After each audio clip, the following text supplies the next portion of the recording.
Alright guys, Papa Pepper down in the homestead today, working on our main entrance. Again, we started off with our original culvert, added in a little more culvert over there. Gonna add 8 more feet over there. Just picked up a ring behind that pile there behind Monster Truck.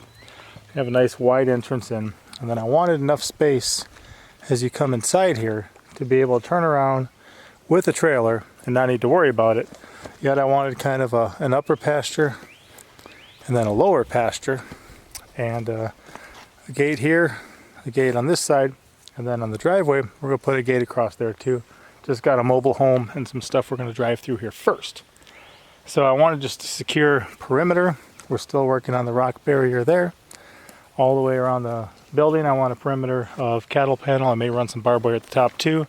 We'll see if we have to do anything for the deer. At some point here we got some friends giving us a dog that's predominantly Anatolian Shepherd. So we're going to run that with some of the goats and sheep. Maybe that'll deter deer as well. But wanted just the perimeter fenced in, a nice good entrance, a nice place where people can pull off of the road here into the driveway and yet have a gate. And there's many reasons these days why a gate is a good idea, especially one that's locked. Do some research yourself. Just a good idea. So at the moment, I'm running some of these, and they were much cheaper just to get this kind than say one with a wire in it like this, because I figured, you know what, if it's more than 20 bucks more to get the wire across it, we'll just add a cattle panel ourselves. I'm gonna take cattle panel, mount it to that, have a swinging door that works. So you can see down here, that's exactly what we got. I just don't have it mounted in yet, but there's a cattle panel on that fence. They're the same length, works out good. It'll be fine. And then I wanted just an easier way too, because if we've got kids running back and forth, and we've got them from almost a year up to 8 is the oldest. There's 5 of them so far. We don't want them running around having to open 16-foot gates all the time. So I'm putting a little one in over here, and we'll be working on that in a second. And then one thing I think I'm going to do after I mount the cattle panel on this big one is I'm probably actually going to take an old bike tire and mount it to the bottom of that, and mount it in a way that the bike tire can still function and roll, and wherever this swings either direction it's able to roll. And the thing that does is it alleviates some of the pressure of this beam supporting, 16 feet worth of weight. Make it easier for kids, make it easier for us, work out good. So that's about where we're at. Monster Truck's playing with this little turtle down there that he found today. But that's where we're at, that's what we're up to. We'll see how things go, and then of course I always have my work cut out for me. Alright guys, here's where I'm hooking up the 4-foot wire gate for a walk-through gate right next to our 16-footer. 16-footer runs down this way. Gonna put the small one over here. Glad I'm doing this all at once too. So with this old railroad tie, gonna be secure enough, sturdy enough, especially after it rains and dries a couple times. It'll really solidify the ground here.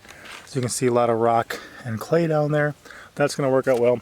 So I think I might back these out a little bit so that I can screw this in farther, because when you twist and turn here, eventually this runs into this and you can't go any farther.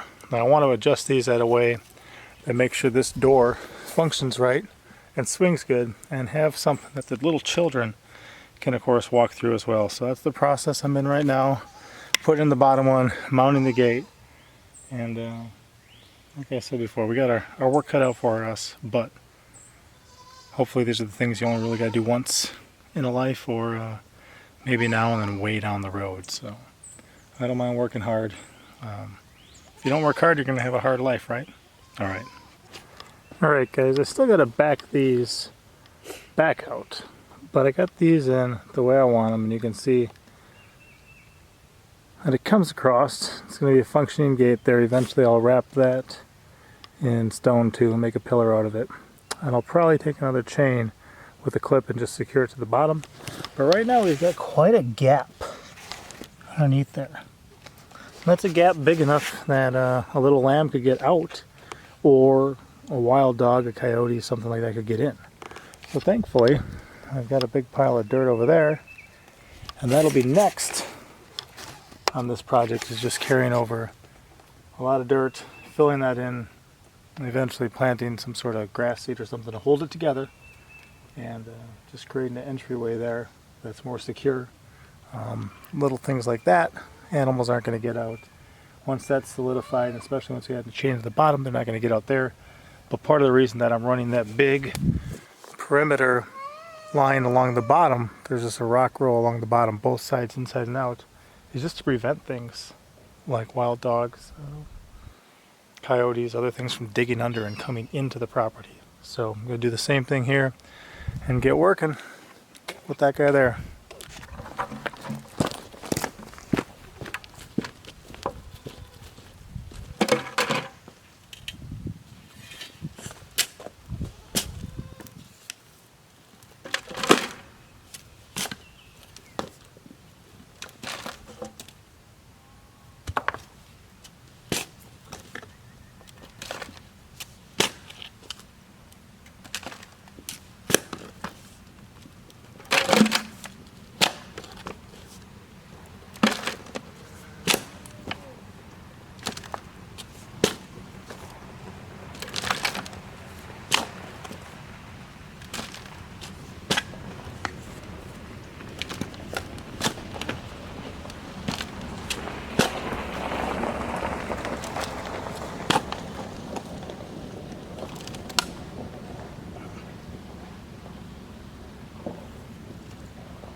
So that's got some dirt underneath it now. It functions, it works, I like where it's at. We're gonna have to add a chain to there. I've got some more chain up there in a couple other places. Mama Pepper's got the truck right now though. And then I'm gonna put that cattle panel on the inside of the gate. And we'll eventually add a bike wheel to the bottom. But got a couple other things to take care of before sundown, so we're gonna get working on them now. And I'm gonna call that it's improvement anyway. It's progress. It's one more step forward. That's all we can take. All right, pop out.